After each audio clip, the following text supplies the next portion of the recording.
ಖಾಸಗಿ ಬಸ್ ಚಾಲಕರ ಕ್ಷೇಮಾಭಿವೃದ್ಧಿ ಸಂಘ, ಆಲ್ ಇಂಡಿಯಾ ಡ್ರೈವರ್ಸ್ ಹೆಲ್ಪ್ಲೈನ್ ಹಾಗೂ ವಿವಿಧ ಚಾಲಕರ ವತಿಯಿಂದ ನಗರದ ಅಂಬೇಡ್ಕರ್ ಸರ್ಕಲ್ ಬಳಿ ಪ್ರತಿಭಟನೆ ನಡೆಸಿದರು. ಈ ಸಂದರ್ಭದಲ್ಲಿ ಮಾತನಾಡಿದ ಗುರುಸ್ವಾಮಿ, ಚಾಲಕರಿಗೂ ಜೀವನವಿದೆ. ಚಾಲಕರನ್ನ ಆರ್ಥಿಕವಾಗಿ, ಮಾನಸಿಕವಾಗಿ ಇಕ್ಕಟ್ಟಿಗೆ ಸಿಲುಕಿಸಬೇಡಿ.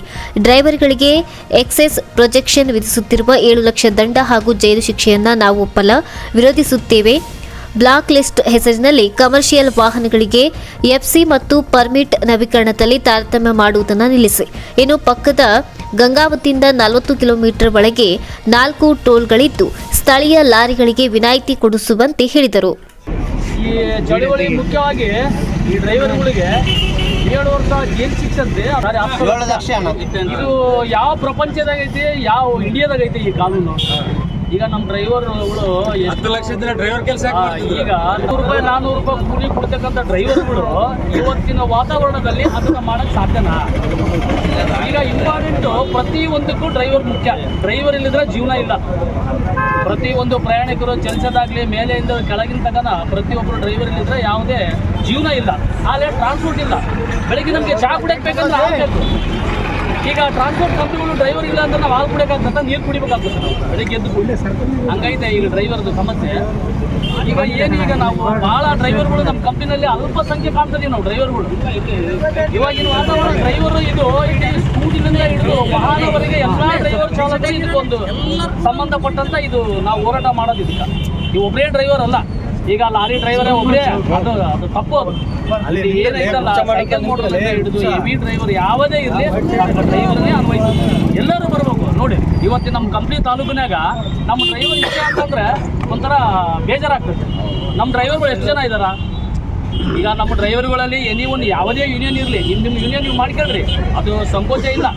ಯಾವುದೇ ಇಂಥ ಸಂದರ್ಭ ಬಂದಾಗ ಪ್ರತಿಯೊಬ್ಬರು ಮೂಲೆ ಇರೋಂಥ ನಮ್ಮ ಡ್ರೈವರ್ಗಳು ಎಲ್ಲರೂ ಇಲ್ಲಿಗೆ ಬರ್ಬೇಕು. ಎಲ್ಲರೂ ಬಂದರೆ ಒಂದು ಅನುಕೂಲ ಆಗ್ತದೆ. ಆಮೇಲೆ ಇದೇನು ಸೈಗೆ ನಂಬ್ಕೊಂಡಿವಲ್ಲ, ಈಗ ನಾವು ಏನೋ ಮೇಡಮ್ ತಹಸೀಲ್ದಾರ್ ನಾವು ಮದುವೆ ಸಂಸ್ಥೆ ಇದೇನ ಪುನಃ ನಮ್ಗೆ ಯಾರಿಗೆ ಬರಲಿಲ್ಲ, ಎಲ್ಲ ಅನ್ಕೋದಾರ ಕ್ಯಾನ್ಸಲ್ ಆಗೋ ಮೂಮೆಂಟ್ ಐತಂತ. ಆಗಿಲ್ಲ ಅಂತಂದರೆ ಮುಂದಿನ ದಿನಗಳಲ್ಲಿ ನಮ್ಮ ತಾಲೂಕಲ್ಲಿ ಇದೇನು ಅಲ್ಪಸಂಖ್ಯಾತರು ನಾವು ಕೂಡಿವಲ್ಲ, ದೊಡ್ಡ ಸಂಖ್ಯಾತರಿಂದ ಕೂಡಿ ನಾವು ಸ್ಟ್ರೈಕ್ ಮಾಡಿ ಮುಂದಿನ ಚಳುವಳಿ ಕೂಡ ಇದೇ ರೀತಿನ ನಾವು ಮುಂದೆ ಮಾಡೋಕೆ ಇದು ಮಾಡೋಣ. ಈಗೇನು ಅಲ್ಪಸಂಖ್ಯೆ ಕೂಡಿವಲ್ಲ, ಏನನ್ನ ಕೆಲಸ ಆಗಿಲ್ಲ ಅಂತಂದರೆ ಮುಂದಿನ ದಿನಗಳಲ್ಲಿ ಉಗ್ರವಾದ ಹೋರಾಟ ಮಾಡೋಣ. ಇದನ್ನೇನು ಅನ್ವಯಿಸಿಲ್ಲ ಅಂತಂದರೆ ಸಾಮಾನ್ಯವಾಗಿ 10 ಲಕ್ಷ ಅಂತಂದರೆ ಒಬ್ಬ ಡ್ರೈವರ್ 10 ಲಕ್ಷ ದುಡಿಮೆ ಮಾಡೋಕೆ ಎಷ್ಟು ದಿನಗಳು ಬೇಕು? ಅದು ಆಗ್ತದೆ? ಅದು ಸಾಧ್ಯನ? ಅದು ಎಲ್ಲಿ ಸಾಧ್ಯ? ಅದು ಆಗಕ್ಕಾಗ್ತದ? ನಾವು ಕೂಡ 500 ರೂಪಾಯಿ ನಾವು ದುಡಿ 500 ರೂಪಾಯಿಗೆ 10 ಲಕ್ಷ ಯಾವ ಲೆಕ್ಕ? ಹೆಂಡ್ರ ಮಕ್ಕಳು ಹೆಂಗೆ ಸಾಧನೆ ಮಾಡ್ಬೇಕು ನಾವು? ಇದ್ರದ್ದು ಕರ್ತವ್ಯ ಏನು?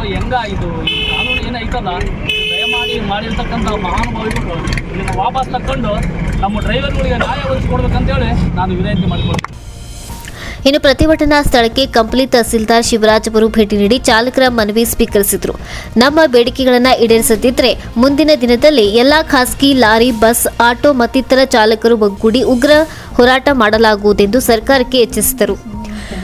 ಇನ್ನು ಈ ಪ್ರತಿಭಟನೆಯಲ್ಲಿ ಅಧ್ಯಕ್ಷರಾದ ಶರ್ಮಸ್ ವಲಿ, ಮಹೇಶ್ ನಾಯಕ್, ರಾಘವೇಂದ್ರ, ಖಾಜಾ, ವೆಂಕಟೇಶ್, ಉಮೇಶ್, ಅರಿಸ್ವಾಮಿ, ಚನ್ನಕೇಶವ, ಗೌಸ್ಪೀರ್ ಮತ್ತು ಡ್ರೈವರ್ಗಳು ಭಾಗಿಯಾಗಿದ್ದರು. ಬ್ಯೂರೋ ರಿಪೋರ್ಟ್, ರಘುವೀರ್ ಸಿದ್ದಿ, ಟಿವಿ, ಕಂಪ್ಲಿ.